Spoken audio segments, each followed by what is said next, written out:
Hello and welcome to the 106 of a Second Photography podcast. Today I'm going to be talking about developing film, as in film photography. Why would you bother with film photography in the digital age? And it's a very good question. Film used to be everything.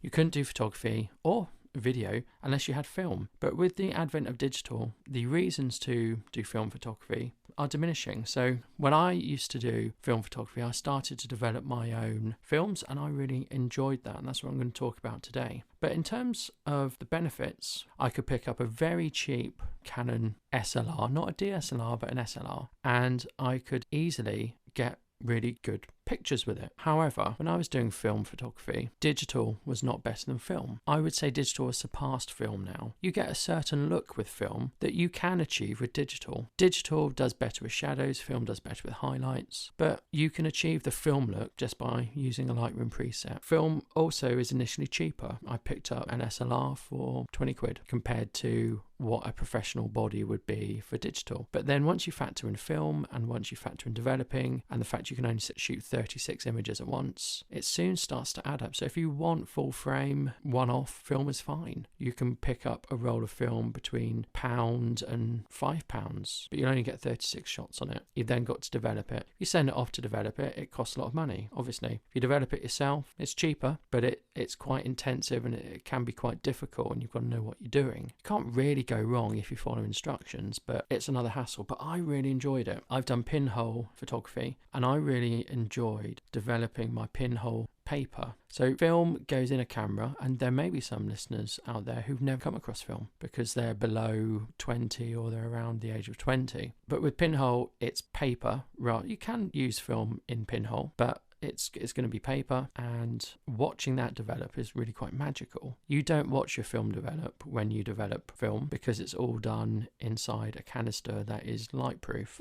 The only time I would say now film beats digital, because digital has so much convenience, sharing, storing. The only time I think film beats it is when you compare equivalent sensor sizes. So a piece of film in a 35mm film canister is approximately the same size as a full frame sensor. But if you go bigger, and I talked about my pinhole photography, if you go bigger, you can't replicate that same size easily in digital. So the only time film really makes sense in the digital age, from what I can see, and in my opinion, is if you're using larger sensors above 35mm film. So that would be things like medium format or pinhole or large format. Now, large format for me is too cumbersome. If you see those old films of people under a cloak taking photographs, that's large format. And while I do like tintype photography, never done it myself, but I like the idea of producing picture on a piece of metal, it's not for me, that large format photography. And again, you would need several digital shots to get that level of resolution. And then you've got the hassle with digital processing it. But with film photography, you just develop it and it's a one-off. You're working on one thing. So it's only worth doing with medium format cameras. Now, to get into medium format, you can just buy Holga and use 120 film, or you can get things like Mamiya's, Hasselblads and things like that. I've had medium format cameras and I have developed film for them, and there's no way I could achieve what I achieved with a digital. I'm not going to buy a digital medium format. It costs far too much money. No way I'm doing that. Too big, too cumbersome. Shooting film does slow you down. That a lot of people say that, and that's correct. It does slow you down. You do have to think more. You don't really have to edit your images because they're captured, they're baked in. You can do some tweaking, you can do some dodging and burning, you can develop it longer for more high contrast. The only other advantage of using film photography is the batteries. You put one battery in, it'll last you 5 years. You don't need to do any recharging. So if you were going to be away from electricity, film might be a good solution. If you weren't going to take many photos, you're out in the wilderness forever, 5 years at a time, film might be suitable. And you can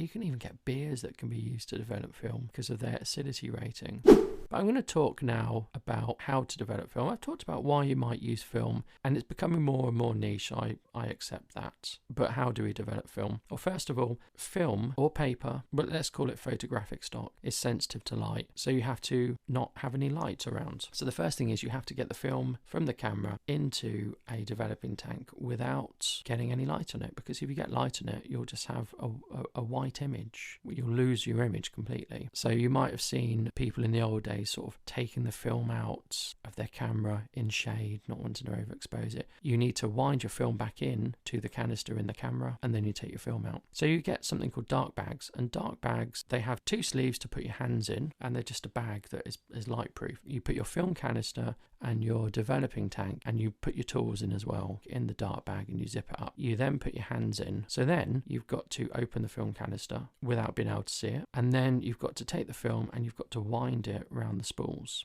Now that's actually really difficult, and it's a good idea to practice this with a film that you don't need, or a film that accidentally got exposed to light, or just have a practice film. So you've got to obviously wind it around the canister, and you don't want to get fingerprints on it because you'll get smudgies and that won't be very good. You don't want to crumple it because it won't develop properly and it will not be good. You've got to get it evenly in there with no problems. Once it's in the spools, you put it in the developing tank. Now obviously you're going to use chemicals, and you can load more than one film or warp more than one spool into a developing tank to save on chemicals. You don't have to fill it right up with chemicals, and we'll talk about that in a moment. So once it's in the developing tank, it's light tight, nothing can happen to it. Now you need to develop it. First thing I used to do was I used to put some water in and just give it a wash and then tip it out. The water used to come out of strained colour.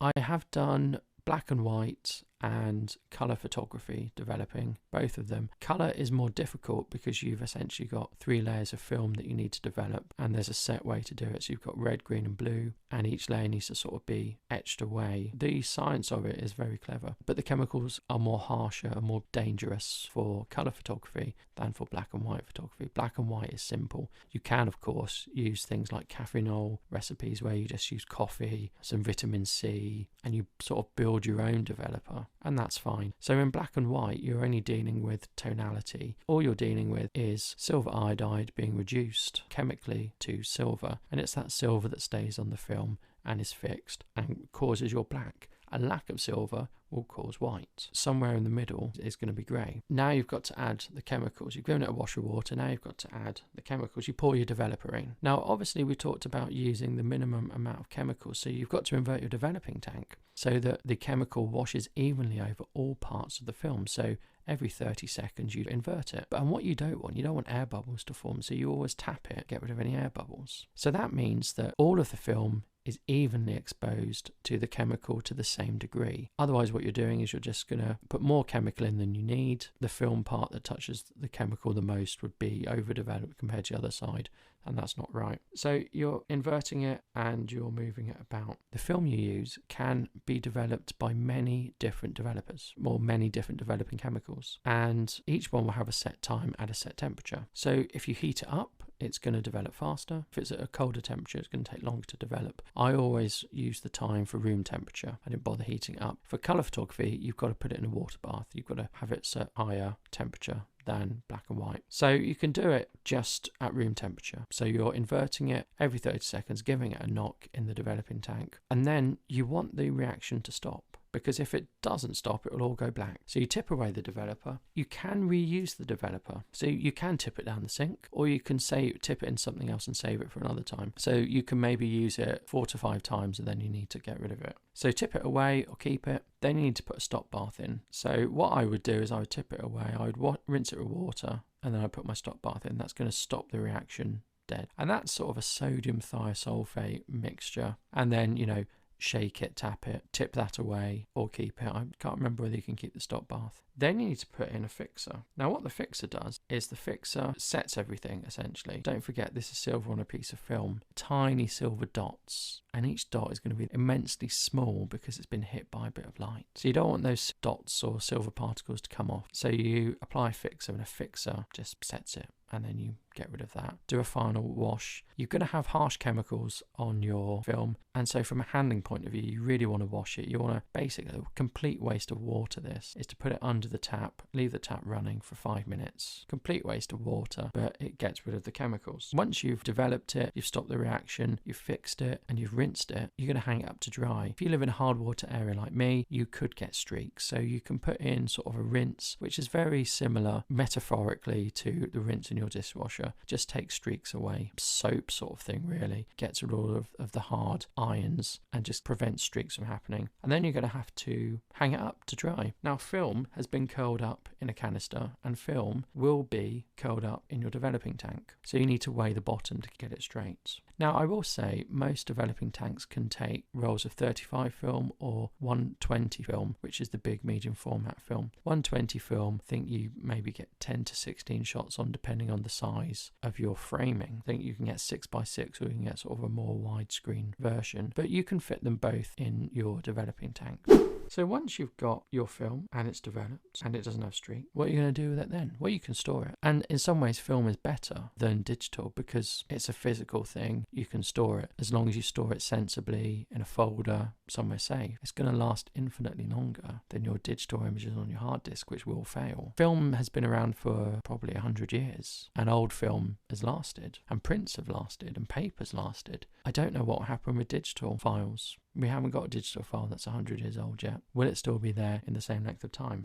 So now you're obviously going to want to do something with it. You could print it using photographic paper and an enlarger, but most people won't have that. You could send it off to get someone to do that, but most likely you're going to want to get it in a digital form for sending off to be printed, sharing, storing, editing, tweaking. So you'll need a flatbed scanner. You can get very high precision and industrial scanners, but I have an Epson V something, and that scans film, and that does a good job. I needed to get another bit of software to get a really good scan. You will pick up little bits of hair and fibers that stick to your film. It happens. You will sometimes find scratches on your film, but you can scan it in, and once you've scanned it in, you're really pleased with the images you've got. They're really impressive because you've not only taken that, you've developed it. And the sense of achievement you get when you develop a film and it's a good picture is immense. And it's quite addictive, and that's why I did it for a bit. But I think in a digital age, it's only worth developing film if you are using medium format or pinhole or a very niche or specialist